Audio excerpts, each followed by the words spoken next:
తిరుమలేసుని బ్రహ్మోత్సవాలు కన్నుల పండుగగా సాగుతున్నాయి. 9 రోజుల పాటు వివిధ వాహనాలపై ఊరేగుతూ భక్తులకు దర్శనమిస్తున్నారు సప్తగిరి వాసుడు. అసలు వెంకన్న బ్రహ్మోత్సవాలు ఎప్పుడు మొదలయ్యాయి? బ్రహ్మోత్సవాలను ఎందుకు జరుపుతారు? అప్పట్లో ఎన్ని వాహనాలపై వెంకన్న స్వామి దర్శనమిచ్చేవాడు? తెలుసుకుందాం రండి. లోక కళ్యాణం కోసం తనకు ఉత్సవాలు జరపాలని ఆ గోవిందుడే ఆజ్ఞాపించడంతో బ్రహ్మదేవుడే ఏటా ఈ ఉత్సవాలు నిర్వహిస్తున్నారట. కన్యామాసం అంటే అశ్వయుజంలోని శ్రవణ నక్షత్రం నాటికి పూర్తయ్యే విధంగా ముందు 9 రోజుల పాటు ఈ బ్రహ్మోత్సవాలు కొనసాగుతాయి. ఇప్పుడంటే సంవత్సరానికి ఒకసారి బ్రహ్మోత్సవాలు నిర్వహిస్తున్నారు కానీ ఒకప్పుడు నెలకొకటి వంతున ఏటా 12 బ్రహ్మోత్సవాలు జరిగేవట. క్రీస్తు శకం 614లో సమవాయి అనే పల్లవ రాణి మనవాళ పెరుమాళనే భోగ శ్రీనివాసమూర్తి విగ్రహాన్ని సమర్పించారు. ఈ విగ్రహాన్నే అప్పట్లో ఊరేగించి బ్రహ్మోత్సవాలు జరిపినట్లు ఆధారాలు ఉన్నాయి.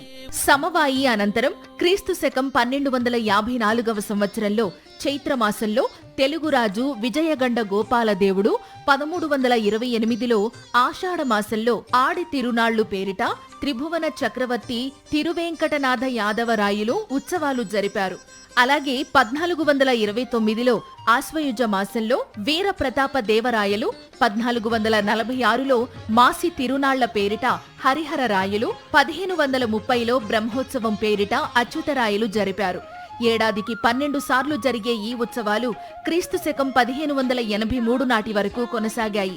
అయితే కాలక్రమేణా మార్పులు జరిగి ఏడాదికి 10 రోజుల పాటు బ్రహ్మోత్సవాలు జరపడం మొదలైంది. తిరుమల బ్రహ్మోత్సవాలు మొదలయ్యాయంటే అందరికీ ఠక్కున గరుడ వాహనం గుర్తుకు వస్తుంది.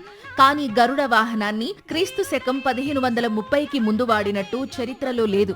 సూర్యప్రభ వాహనం, గజవాహనం క్రీస్తు శకం 1538లో ప్రారంభించగా క్రీస్తు శకం 1614లో సింహవాహనం మొదలైంది. మట్ల కుమార అనంతరాజు క్రీస్తు శకం 1625లో శ్రీవారికి బంగారు అశ్వవాహనం, వెండి గజవాహనాన్ని, సర్వభూపాల వాహనాన్ని బహూకరించారు. ప్రస్తుతం టీటీడీ తయారు చేయించిన నూతన సర్వభూపాల వాహనాన్నే వినియోగిస్తున్నారు. బ్రహ్మోత్సవాల్లో ఫలానా రోజు ఫలానా వాహనాన్నే వాడాలని నిబంధనలు గతంలో ఉండేవి కావు. నిర్వాహకుల ఇష్టం మేరకు ఆయా వాహనాలపై స్వామివారిని ఊరేగించేవారు. కాలక్రమేణా ఒక్కో రోజు ఒక్కో వాహనాన్ని వాడడం మొదలుపెట్టారు. బ్రహ్మోత్సవాలకు ప్రారంభ సూచకంగా ధ్వజారోహణ కార్యక్రమాన్ని నిర్వహించడం ఇప్పుడు చూస్తున్నాం. కానీ అప్పట్లో శ్రీవారి ఆలయం ముందు పెద్ద పేలుడు సంభవించినట్టు శబ్దం చేసి మంటను వేసేవారట. ఈ పద్ధతిని ఆదిర్వేది అనేవారు. తొలిసారిగా ఈ విధానాన్ని క్రీస్తు శకం 1583లో ప్రారంభించినట్లు శాసనాధారం ఉంది. ఉత్సవాలకు ముందు శ్రీవారి ఆలయాన్ని వైదిక ఆచారాలతో శుద్ధి చేసేందుకు క్రీస్తు శకం 1583లో ప్రవేశపెట్టిన కోయిల్ ఆళ్వార్ తిరుమంజనం కార్యక్రమం నేటికి పాటిస్తున్నారు. స్వయంగా బ్రహ్మే ఈ ఉత్సవాలను జరుపుతాడని చెప్పడానికి ప్రతీకగా ప్రతిరోజు వాహనం ముందు బ్రహ్మరథం కదులుతుంది. ఒక్క రథోత్సవం రోజు మాత్రం ఈ బ్రహ్మరథం ఉండదు. దీని వెనుక పెద్ద కారణమే ఉంది.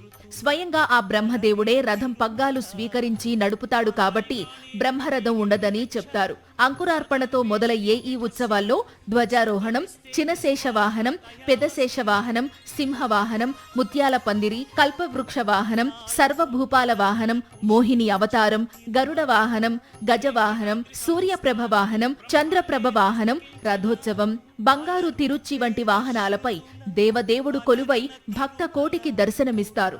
1970వ సంవత్సరం వరకు తిరుమల శ్రీవారి బ్రహ్మోత్సవాలకు వెండి వాహనాలు మాడవీధుల్లో ఊరేగింపుగా వచ్చేవి. ఇప్పుడు ఆ ఆచారం కనిపించడం లేదు.